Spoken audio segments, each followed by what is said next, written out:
Hey guys, Dusty Escondido German. Just want to give you a quick overview. Another thing we found, it's pretty common. This particular model is a 2003 Volkswagen Eurovan. It's equipped with the VR6 engine. Customer complaint is check engine lights on, and we had camshaft A, camshaft B correlation codes. We checked it out.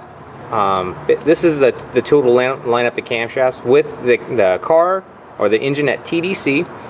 This plate should slide in, and there's grooves cut into the front of the camshaft. It should slide in perfectly. When we did have it at TDC, it was nowhere near. The camshafts were actually off on the crankshaft by a tooth. So we actually had to rotate the motor a full tooth forward clockwise to be able to get this plate in. The reason for that is, I'm gonna go down here.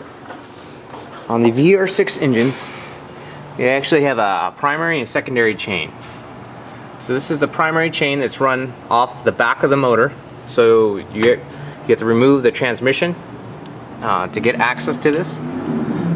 And then from there, it has a secondary cog. If you look at this real closely, the teeth actually grab the chain are worn off. You can see this is the new gear versus the old gear. How much of a difference in teeth there are. This can cause the chain to jump. When the chain jumps, the computer's monitoring the speed of the camshafts versus the speed of the actual crankshaft.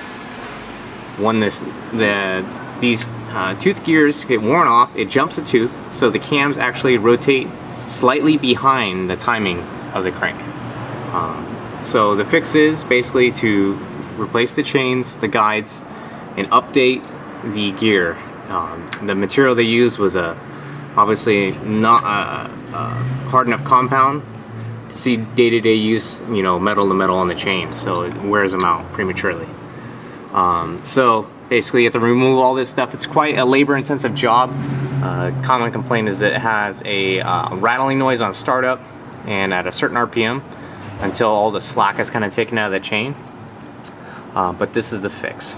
So I just kind of wanted to go over that with you guys. So if you're having a camshaft correlation fault in your VR6, Eurovan, Jetta, any of those things, Golf, this is what's going on with it, so you know what you're looking at for repair. It's a little bit scary as far as like time to do this, but we've been doing a lot of these, so that way you can kind of understand what's involved to get this done. But it goes together really well. They're usually fixed by the time they need the chains. They also usually have rear timing cover leaks, so we kill two birds with one stone with resealing the back half of the engine. But that's about it. If you have any questions, please leave them in the comment box, and we'll get to it as soon as we can. Thanks for watching.